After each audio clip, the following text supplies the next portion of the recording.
Hola, ¿cómo estás? Bueno, iniciamos con esta primera sesión acerca de lo que es la microeconomía, básicamente con lo que sería la introducción a la economía y pues para ello tendremos que comprender los fundamentos del mundo económico.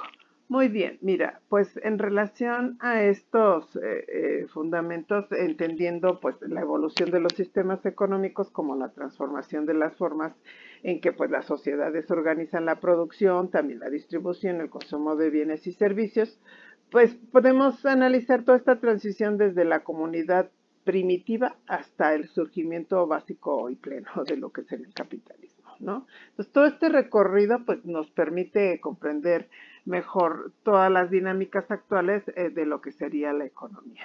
Hablemos un poquito entonces de lo que es la evolución de los sistemas económicos. Mira, si me voy vamos a comenzar con esta parte de la comunidad primitiva, pues donde recordaremos que la economía de subsistencia en aquel entonces, pues era toda la producción que se destinaba al consumo inmediato de lo que era el grupo, sin excedentes significativos para lo que sería básicamente el intercambio, ¿no? Entonces, vayamos ahora a la parte del periodo esclavista, donde pues el comercio, se desarrollaba y también la moneda, ¿no? Entonces el excedente productivo pues permitía el intercambio comercial, por supuesto a mayor escala. Y esa parte de transición que nos da para la parte de lo que sería el feudalismo, pues serían todas las contradicciones internas del sistema esclavista, dada toda esa revuelta de esclavos, el alto costo de mantenimiento de la esclavitud y por supuesto la insuficiencia productiva. Agrega esto, pues las invasiones bárbaras, ¿no? Que debilitaron de alguna manera este sistema, dando paso a lo que sería el feudalismo. Ahora, en el feudalismo, pues vamos a hacer un poquito de historia y recordaremos que la propiedad de la tierra quedaba, por supuesto, en manos de señores feudales. Lo que pasaba es que el rey concedía las tierras a los nobles, denominados vasallos, a cambio, por supuesto, de lo que era la lealtad y el servicio militar, ¿no? Entonces, las relaciones del vasallaje y la servidumbre, perdón, siempre se daban, ¿no? Es decir, los campesinos o los siervos, pues trabajaban la tierra del señor feudal a cambio de protección y una parte también de la cosecha. Entonces, en este entonces, la economía agraria y de subsistencia se basaba pues en la producción, ¿no? Y se centraba en lo que era la agricultura y la ganadería como un comercio pues limitado. La parte de la sociedad, pues era toda esta parte de la estructura, era rígida y basada, por supuesto, en el nacimiento y la posesión de las tierras. Recordarás, por ejemplo, la Europa medieval, ¿no? Donde la vida social, política y económica, pues giraba totalmente en torno al feudo. ¿Y qué dio esa parte de transición para llegar al capitalismo? Bueno, pues el crecimiento del comercio y el desarrollo de las ciudades, denominadas también burgos, y a través del comercio y la manufactura, pues miraron las bases del feudalismo, ¿no? Y prepararon el terreno para el mercantilismo y luego posteriormente pues el capitalismo, ¿no? Entonces, pero antes pues hablemos un poquito del mercantilismo. Recordarás que en esta parte, pues lo importante era la intervención del Estado en la economía, ¿no? Lo que pasaba es que el Estado regulaba el comercio y la producción con el objetivo, pues, de acumular básicamente metales preciosos como el oro y la plata y consideraba la principal, fuerte de riqueza de aquel entonces, ¿no? Entonces, la balanza comercial favorable, se podía decir que se buscaba exportar más de lo que se importaba para obtener un superávit comercial. Y bueno, pues aquí viene también otro elemento importante que es el proteccionismo, ¿no? En donde se aplicaban aranceles y otras barreras al comercio exterior para proteger pues la producción nacional. ¿Qué dio paso al capitalismo? Pues el mercantilismo en general, pues valga la redundancia, pues generó tensiones entre las potencias europeas y sus colonias, y el desarrollo del comercio y la acumulación del capital por parte de la burguesía crearon estas condiciones que darían surgimiento a un nuevo paso que sería el capitalismo. Entonces, el capitalismo de alguna manera, pues tú lo sabes, se maneja la propiedad privada de los medios de producción, lo cual denominamos capital, y las fábricas, las máquinas, la tierra, ¿no? Entre otros, pues pertenecen, por supuesto, a los capitalistas. Se realza el trabajo asalariado, los trabajadores venden pues su fuerza de trabajo a cambio de un salario. Por supuesto hay una búsqueda del beneficio, denominada totalmente lucro, y la principal motivación de la actividad económica es la obtención de ganancias, ¿no? Libre mercado y pues competencia, es decir, la oferta y la demanda de alguna manera regulan los precios y la producción con una mínima intervención estatal en la teoría del capitalismo clásico, recordarás, ¿no? Entonces, esta acumulación de capital, es decir, la reinversión de las ganancias, permite la expansión de la producción y la acumulación del capital. Bueno, ¿qué podemos decir? Que la evolución de todos estos sistemas económicos representan un proceso continuo de transformación en la forma en que las sociedades se organizan para producir y distribuir recursos, desde la propiedad colectiva en la comunidad primitiva hasta lo que sería la propiedad privada y la búsqueda del beneficio en lo que sería el capitalismo. Entonces, cada sistema pues ha tenido sus propias características, contradicciones, el mecanismo de transición sería comprender toda esta evolución, nos permite también entender mejor el presente y pues como todo lo que se dice de la historia, pues anticipar, ¿no? Los posibles escenarios que pudiéramos tener en el futuro. Pero a todo esto, la pregunta más importante sería, pues, ¿qué es la economía? Bueno, pues veamos tres definiciones con sus diferentes énfasis. La primera sería la clásica, con un énfasis en la asignación de los recursos escasos, es decir, toda esta economía o la economía sería un estudio de cómo todas las sociedades utilizan los recursos escasos, ¿no? Para producir valiosos y distribuirlos entre pues, diferentes personas, ¿no? Esto desde el punto de vista de Samuels y Nordas. Esta definición de alguna manera pues proviene de un contexto clásico de economía que se centra en el problema fundamental de la escasez y la necesidad de asignar recursos limitados pues para satisfacer necesidades ilimitadas, ¿no?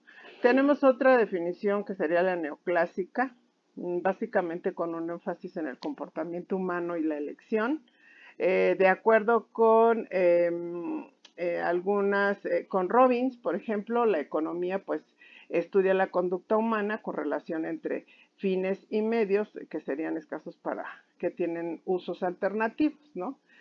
Puedes notar que esta definición de alguna manera influyente en la corriente neoclásica destaca la toma de decisiones y la elección racional de los individuos ante toda esta parte nuevamente de la escasez, considerando que los recursos pueden tener diferentes usos, ¿no? Y hay otra definición que sería la contemporánea. Esta básicamente, pues su énfasis es en la interacción social y los sistemas económicos. Entonces, de acuerdo con The Economic Unit, lo que se dice es que pues la economía pues es el estudio de cómo las personas interactúan entre sí y cómo su entorno natural en la producción de sus medios de subsistencia cambia con el tiempo, ¿no? Esta definición pues básicamente proviene de un recurso educativo pues más reciente, como puedes notar, ahorita ahí en la cita, que es del 2017, pues proviene de este recurso y pues básicamente se considera la interacción social y todo el contexto ambiental en la actividad económica, además de pues la dimensión temporal y el cambio, ¿no? Entonces, ¿con qué nos podemos quedar? Bueno, pues con que la economía finalmente es el estudio de cómo todas las sociedades administran recursos escasos, ¿no? Para satisfacer necesidades ilimitadas, ¿no?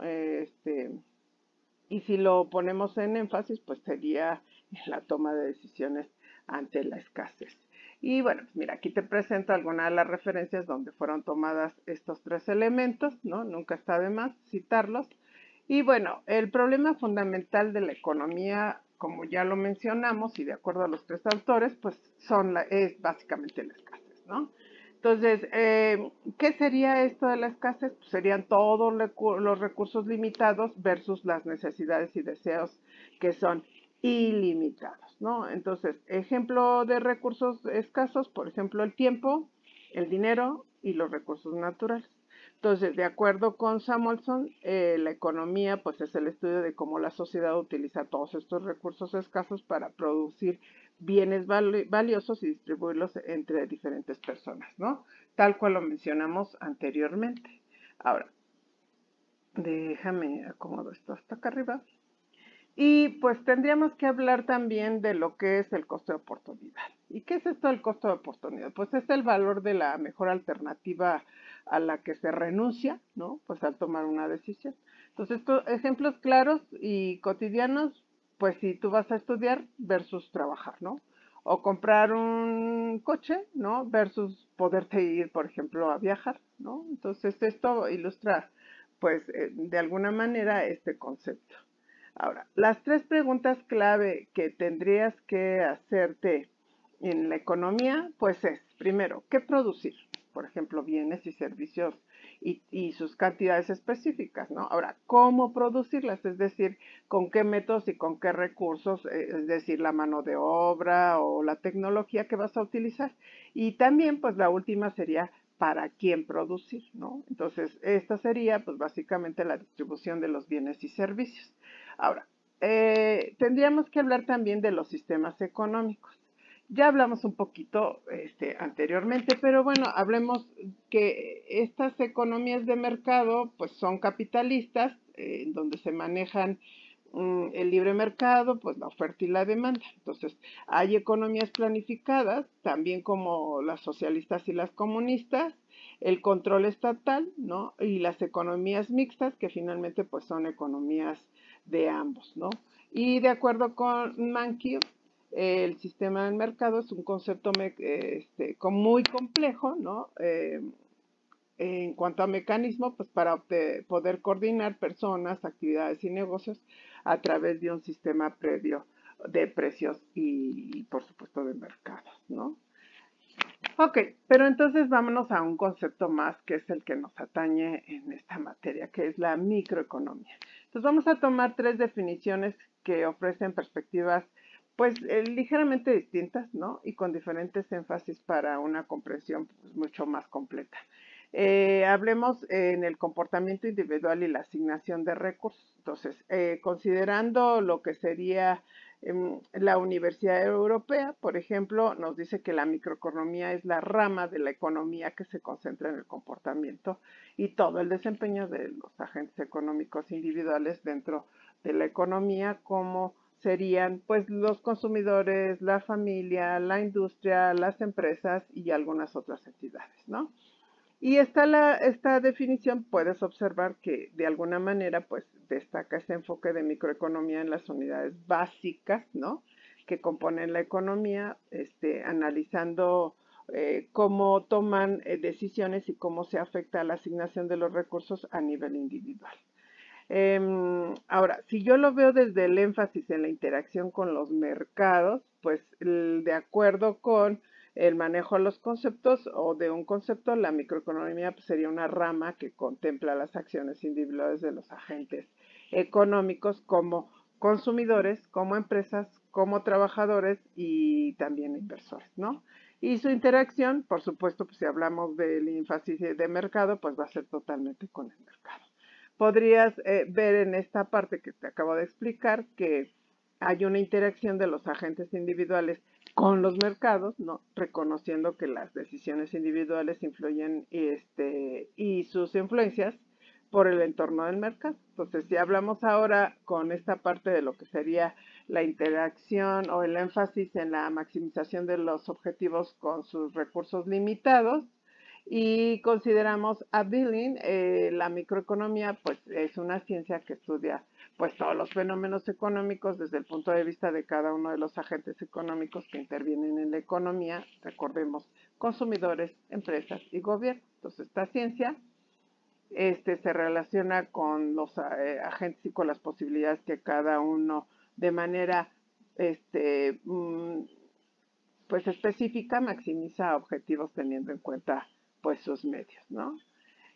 Aquí hay una idea de que los agentes económicos pueden optimizar sus resultados, ¿no? Entonces aquí ya interviene un elemento muy importante que es la programación lineal, que es un método numérico para maximizar sus utilidades o beneficios, ¿no? Dadas pues una serie de restricciones que se enfrentan ante la escasez de los recursos tal como lo hemos venido definiendo, ¿no? Y bueno, pues ¿con qué me tengo que quedar? Yo me quedaría como que finalmente la microeconomía pues es un estudio del comportamiento de agentes económicos individuales, como sería la triada de consumidores, empresas y mercados, ¿no? Y si lo vemos como ejemplo, pues la oferta y la demanda de un bien específico y el comportamiento que ocurre en una empresa. Entonces, ahora, es importante también hablar de la macroeconomía y recordar que existen diversas definiciones de la misma, pero también comparten el enfoque en el estudio de la economía a nivel agregado. Entonces, vamos a dos de ellas que ofrecen perspectivas complementarias para una mejor comprensión del campo de estudio de la macroeconomía. Entonces vamos a ver dos tipos de énfasis nuevamente.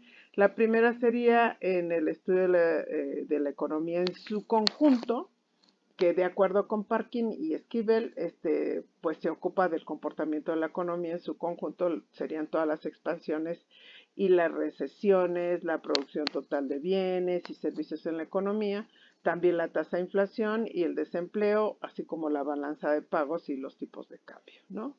De alguna manera esta definición nos destaca el enfoque pues global de todo lo que es la macroeconomía, a incluir variables agregadas que afectan pues toda la economía, como el crecimiento económico, lo que sería también la inflación y por supuesto el desempleo, ¿no?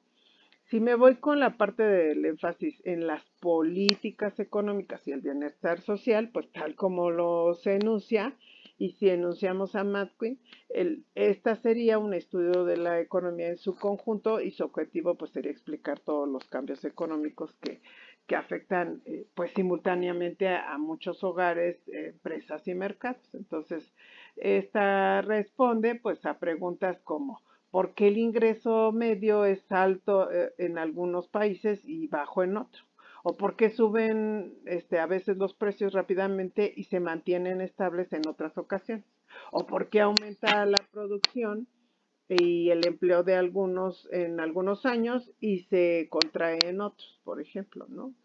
Pues de alguna manera podemos decir que la microeconomía es pues un estudio de la economía en su conjunto, ¿no? Tal como podría ser el Producto Interno Bruto, la inflación, lo que sería el desempleo y también el crecimiento económico.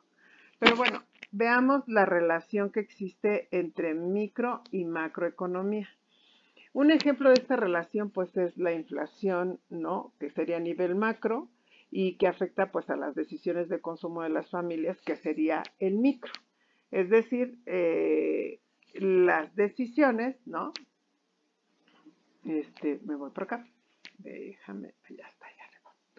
Es decir, pues las decisiones de consumo de los hogares, que serían la microeconomía, sobre qué bienes y servicios comprar, cuánto ahorrar, cuánto gastar, se agregan a este nivel microeconómico para determinar pues la demanda agregada. Ahora, un factor clave para el crecimiento económico es si, por ejemplo, los hogares deciden ahorrar más debido a la incertidumbre económica, que sería la decisión micro, y esto puede reducir la demanda agregada y a desacelerar la economía, que sería el efecto macro. Entonces, en la inversión, las decisiones de inversión de las empresas, que sería la microeconomía, en nueva maquinaria, por ejemplo, o tecnología o expansión de sus operaciones, influyen en la inversión también agregada a nivel macroeconómico. Entonces, un aumento en la inversión empresarial puede impulsar el crecimiento económico y la creación de empleo. Ahora, si me voy con el área de los precios de los bienes y servicios en los mercados individuales, que sería la microeconomía, pues contribuyen a la formación de nivel general de precios o inflación, o la inflación, ¿no? Que sería la macroeconomía. Entonces, contribuyen también a la formación del nivel general de precios o sería la inflación, ¿no? Tal cual lo acabo de mencionar. Ahora, si los costos de producción aumentan para las empresas, que sería la micro, es probable que esto se traslade también a precios pues, mucho más altos para consumidores, lo que puede generar inflación, que sería la macro. Entonces, ahora, dentro de la oferta laboral, las decisiones de todos los individuos sobre si trabajar, cuándo trabajar y en qué sector, que sería la microeconomía, pues influyen en la oferta laboral agregada a nivel macro, lo que a su vez pues afecta a salarios y el desempleo. Ahora, dentro de lo que serían las variables en inversa, es decir, dentro de micro, cómo influyen a las decisiones de las macro a las micro, pues en la inflación, por ejemplo, una alta tasa de inflación, que sería la macro, puede afectar a las decisiones de consumo e inversión de los hogares y las empresas, que serían la micro. Entonces, los consumidores pueden reducir su gasto ante pues, la pérdida de poder adquisitivo y las empresas pueden postergar inversiones incluso ante la incertidumbre sobre los precios futuros, que es lo básicamente que está ocurriendo. Entonces, ahora, dentro de las tasas de interés, la tasa de interés fijada por un banco que es central, ¿no? Sería la macro, pues influyen en el costo del crédito para los hogares y las empresas, que sería en micro. Entonces, las tasas de interés más altas pueden de alguna manera desincentivar, ¿no? El endeudamiento y la inversión. Si lo veo como parte de crecimiento económico, pues un periodo de fuerte crecimiento económico, que sería la macro, puede generar un clima de mayor confianza para los consumidores y las empresas, que sería la micro, impulsada de alguna manera o impulsando de alguna manera el consumo y lo que sería la inversión. Entonces, por el contrario, una recesión económica puede generar pesimismo y reducir también las actividades económicas a nivel micro. Ahora, si me voy desde el punto de políticas gubernamentales, bueno, ¿qué te puedo decir? Las políticas físicas, que sería el impuesto y el gasto público, y las monetarias, que sería la tasa de interés y la oferta monetaria, pues implementados por el gobierno, que sería la macro, pues tienen un impacto directo en las decisiones de los agentes económicos a nivel micro. Por ejemplo, un aumento de los impuestos podría reducir el ingreso disponible de los hogares y, por supuesto, pues afectar el consumo, ¿no? Ahora, un ejemplo concreto de esta relación sería el mercado de la vivienda. Entonces, a nivel micro, se analiza la oferta y la demanda de viviendas, los precios de las propiedades, lo que serían las decisiones de compra y venta de los hogares. A nivel macro, pues se analizaría pues todo el impacto del sector de la construcción en el Producto Interno Bruto, la influencia de las tasas de interés, hipotecas, o sea, todas las hipotecarias en la demanda de viviendas, y el efecto de las políticas gubernamentales de vivienda en el mercado inmobiliario, ¿no? Ahora, algunos ejemplos también de esta interrelación en el mercado laboral, ¿no? A nivel micro, pues se estudiaría la oferta y la demanda de trabajo en diferentes sectores, los salarios, también las decisiones de contratación de las empresas y las decisiones de búsqueda de empleo de los individuos. A nivel macro, pues se analizaría la tasa de desempleo a nivel nacional, también la participación laboral y el impacto de todas las políticas de empleo y las relaciones entre lo que sería la inflación y el desempleo. Esto se le denomina pues la curva de Phillips, ¿no? Donde, bueno, la microeconomía proporciona los crecimientos para comprender todo el funcionamiento de la macroeconomía. Entonces, al estudiar este comportamiento individual de los agentes económicos, pues la microeconomía ayuda a explicar los fenómenos que se observan a nivel macroeconómico. Entonces, a su vez, el contexto macroeconómico pues también influye en las decisiones que toman los individuos y las empresas. En consecuencia, pues un análisis completo de toda la economía pues requiere considerar tanto la perspectiva micro como la macro. Entonces, hablemos para ello de los modelos económicos. Digamos que, ¿qué es esto de los modelos económicos? Pues son simplificaciones de la realidad para analizar las relaciones entre esas variables que se dan en los modelos, ¿no? Entonces, si lo vemos desde el punto de vista de Krugman, Igual, estos modelos económicos pues son representaciones simplificadas de la realidad que de alguna manera pues ayudan a comprender esta situación pues de mejor, ¿no? O sea, de una manera más analítica, digámoslo así. Ahora, tendríamos que hablar también de la frontera de posibilidades de producción, la denominada FPP. Por definición,